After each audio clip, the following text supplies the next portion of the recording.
Hey guys, so today I'm going to talk about something that a lot of mothers still don't know, because for some reason this is not taught in hospitals or anything. As far as I know, it's not hardly taught anywhere, especially in the urban population. You guys know I've had 4 kids, and I did not stay active during my pregnancies. I did not stay physically active. I stayed home. I wanted to be active, but at the time I was depressed and going through PTSD and other random stuff like that, so I was not active during any of my pregnancies. And a lot of times I feel bad for that, but it is what it is. I couldn't help it at the time. They tell you it's best to stay active during your pregnancies, especially if you're always home. See, if you're at work, it might not be as much of a big deal, because when you're at work, you're mostly moving for the most part. You're mostly still active, you're moving around, you're not sitting there like a couch potato. With me, I was that mom that was sitting there like a couch potato for all 4 of my pregnancies, all of them. So, being active during your pregnancies help with how well your stomach is going to bounce back, how well your body is going to bounce back. And of course, as we know, how you're going to give birth and how effective that's going to be and blah blah blah. So because I was a couch potato, by the time I was on my 3rd pregnancy, my stomach was extremely saggy, and at the time I didn't really think anything of it. I was just like, okay, well, it's saggy, I'm going to get in shape, I'm going to get in shape. You know, my stomach was really big because in my pregnancy with Samari, she was a pretty big baby. She was the biggest baby of mine that was born, 7 pounds, 7 ounces. And my stomach was really low with her. I was carrying low, so like I said, I didn't think anything of it, but okay, I gotta get in shape. But at the time, you know, I was doing my little exercises, blah blah blah. It wasn't enough. Nothing was happening. I was like, okay. Although I wasn't working out at half as hard as I'm doing right now, because again, I was still going through depression, still going through PTSD, I was having a little bit of marriage issues, life issues, you know, whatnot. So again, I didn't have the motivation at the time to work out the way I am now. So what happened over time is that my belly never went away. It just kept, now I wouldn't say getting bigger, but it was not going away. It was staying the same. And I didn't understand it then. Well, by the time I got pregnant with my 4th child, Jelani, my stomach was even bigger. I was like the biggest I was in each pregnancy. And again, when I had him, I was like, okay. You know, I had 3 vaginal births, thank goodness. 3 vaginal births. Jemian was a C-section only because he flipped back upside down the last minute. He ended up being breech. I was very upset, but he came out healthy and fine anyway, so I'm thankful for that. But anyway, I've had 3 vaginal births, all natural, no medication. So you know, my pregnancies, they always went well. I've always had wonderful pregnancies, but what happened is my belly was not going anywhere, and it was like, what is going on? I have this huge pudge here at the top of my belly. It's not the bottom sagging. It's, you know how when your belly sags at the bottom? It was not that. It was the top. It was like the middle section. It just felt flabby and weird. I'm like, what the hell is this? So I started doing some research a few months back. I didn't realize this till like a few months back, but I came across it. I came across this thing called abdominal muscle separation. And I looked more into it and I found a term for it. It's called diastasis recti. I was really intrigued because I had never ever heard of that term, ever. I never heard of this thing where, okay, you know, we know your stomach is stretched out of shape, but we don't know how, you don't know how to fix it, blah blah blah.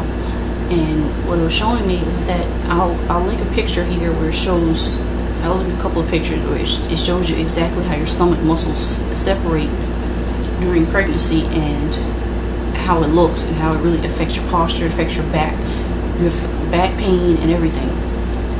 So I was really intrigued because I was like, oh my goodness, all my pregnancies, I've had 4 pregnancies and I did not know this. I never knew about this diastasis recti. I never knew about muscle separation. I never knew about any of it. And I was just like, oh my gosh, finally, thank you. didn't know this before. I'm my 4th child.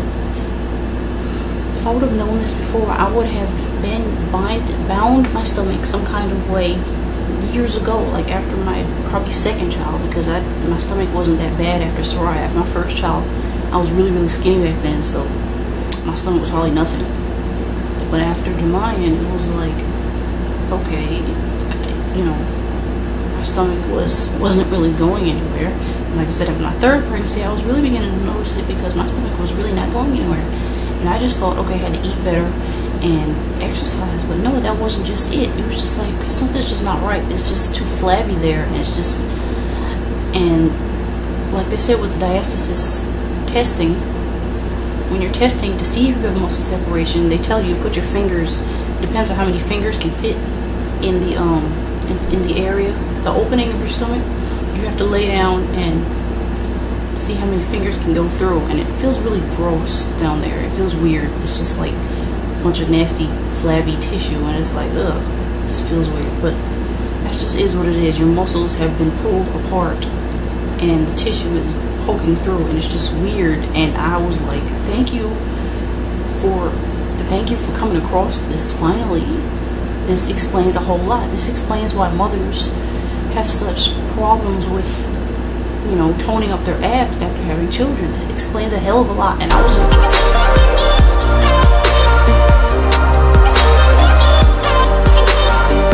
again, I was super happy, and I've just been studying this for the last few months on this condition and trying to figure out, why isn't this taught in hospitals? Why don't they tell you this? They don't tell you this during your so-called childbirth classes. The nurses don't tell you this after you have a baby. None of your doctors tell you this as you're having children. Now, maybe you guys have gone to a good doctor where they've actually explained these things to you. But me, I have not. I have never heard this throughout all my pregnancies. And nobody ever tells you. I mean, there are older people who don't know. There are elders. You know, my mom doesn't know. She has the same issue, but she's small, so her stomach is much smaller than mine, and it's not that big of a deal. You know, it's not that noticeable. Grandmothers have this. There are older women who have it. I've seen older women say, oh man, I never knew this existed. This is why I've had this belly all these years, and it's been looking like I'm still pregnant. And I'm like, I'm clearly not pregnant. But, you know, you've been doing all these exercises, you've been working out for how many years, but there's just that pooch that will not go away. And I'm exceedingly thankful for finding this out. What I'm going to do, I'm going to start telling more women about this, because I don't know if this isn't taught in medical school. I don't know, maybe midwives might not be taught these things.